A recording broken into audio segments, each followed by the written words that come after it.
നിശ്ചയമായും M T ഒരു തലമുറയുടെ മാത്രം സ്വാധീനമല്ല. എം ഡി ജീവിച്ചിരുന്ന കാലത്ത് എം ഡി ആ തലമുറയെ സ്വാധീനിച്ചു. എം ഡിക്ക് പിന്നാലെ വന്ന 2 or 3 തലമുറകളെ സ്വാധീനിച്ചു.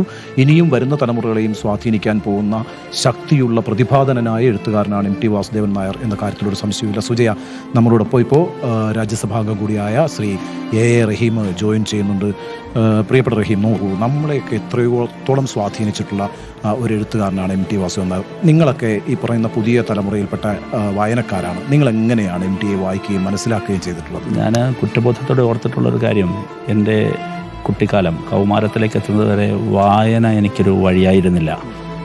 പഠിക്കുമായിരുന്നു, ക്ലാസ് മുറിയിലെ പഠന പുസ്തകങ്ങൾക്കപ്പുറത്തുള്ള വായന എൻ്റെ മുമ്പിലുണ്ടായിരുന്നില്ല.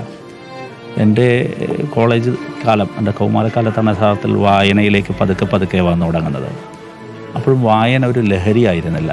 പക്ഷെ ലഹരിയാണ് വായന എന്ന് എന്നെ ആ ട്രാക്കിലേക്ക് കൊണ്ടുവരുന്നതിൽ, ഭ്രാന്തമായ വായനയുടെ ലോകത്തേക്ക് എന്നെ കൊണ്ടുപോകുന്നതിൽ എം ഡിയുടെ 2ാം ഊഴത്തിന് അതിനിർണായകമായ ഒരു സ്വാധീനമുണ്ട്.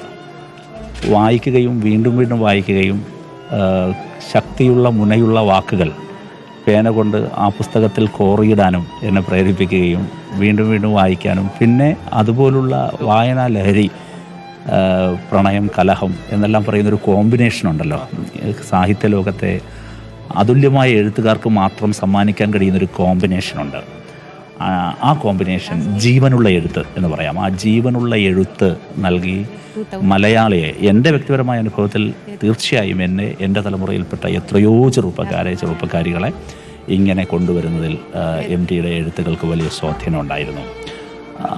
മലയാളിയെ, ചുരുക്കി പറഞ്ഞാൽ മലയാളിയെ എഴുത്തിൻ്റെ ലോകത്തേക്ക്, വായനയുടെ ലോകത്തേക്ക്, വായനയെ പ്രണയാതുരമായി സമീപിക്കുന്നതിന് പ്രാപ്തമാക്കിയ എഴുത്തുകാരനായിരുന്നു അദ്ദേഹം. ഉണ്ണിയുടെ എനിക്ക് വളരെ ഗൗരവമായി തോന്നിയൊരു കാര്യം, എം ഡിയെ പലതരത്തിൽ ഇതുപോലെ വായിക്കപ്പെടും, അടയാളപ്പെടുത്തപ്പെടും. പക്ഷേ ഒരു കാര്യം, എം ഡി രാഷ്ട്രീയ സാമൂഹ്യ മണ്ഡലത്തിൻ്റെ ഒരു കാഴ്ചപ്പാടിൽ നോക്കുമ്പോൾ എം ഡിയെ പിൽക്കാലത്ത് രേഖപ്പെടുത്തുന്നത്, എം ഡി പശ്ചിമഘട്ടം കേരളത്തിനെന്ന പോലെ എം ഡി മലയാള സാഹിത്യ ലോകത്തിന് കാവൽ നിന്നു എന്നിടത്തായിരിക്കും. എന്തെന്നാൽ പ്രലോഭനങ്ങളിൽ, രാഷ്ട്രീയമായ തെറ്റായ വഴികളിലേക്ക്, നിലപാടുകളിലേക്ക്, പുരോഗമന സ്വഭാവത്തിൽ നിന്ന് പുനരുത്ഥാന ചിന്തകളിലേക്കും, വലതുപക്ഷ രാഷ്ട്രീയത്തിലേക്കും, വലതുപക്ഷ രാഷ്ട്രീയ ബോധ്യത്തിലേക്കും, വർഗീയതയിലേക്കുമെല്ലാം തന്നെ സന്ധി ചെയ്യുകയോ കീഴടങ്ങിക്കൊടുക്കുകയോ അല്ലെങ്കിൽ നിശബ്ദരാവുകയോ ചെയ്യുന്ന ഒരു എഴുത്തിൻ്റെ ലോകം ഇന്ത്യയുടെ സാഹിത്യ പരിസരത്തിൽ നിങ്ങൾക്ക് കാണാൻ കഴിയും. അത് പ്രത്യേകിച്ചും 2014 ശേഷം വളരെ വിസിബിളാണത്. അവിടെ മലയാള എഴുത്തിൻ്റെ ലോകത്തെ, കൈരളിയെ പിടിച്ചു നിർത്തുന്നതിൽ ഇദ്ദേഹം ചെലുത്തിയ സ്വാധീനം ചെറുതായിരുന്നില്ല. മലയാളത്തിന്, കേരളത്തിൻ്റെ നമ്മുടെ ഈ ചെറിയ ഭൂപ്രദേശത്തിന് പശ്ചിമഘട്ട മലനിരകൾ എങ്ങനെയാണോ സംരക്ഷണം ഒരുക്കുന്നത്, അതുപോലൊരു സംരക്ഷണമായിരുന്നു മലയാളത്തിൻ്റെ കൈരളിക്ക്. പി കെ കുഞ്ഞാലിക്കുട്ടി എം ഡിക്ക്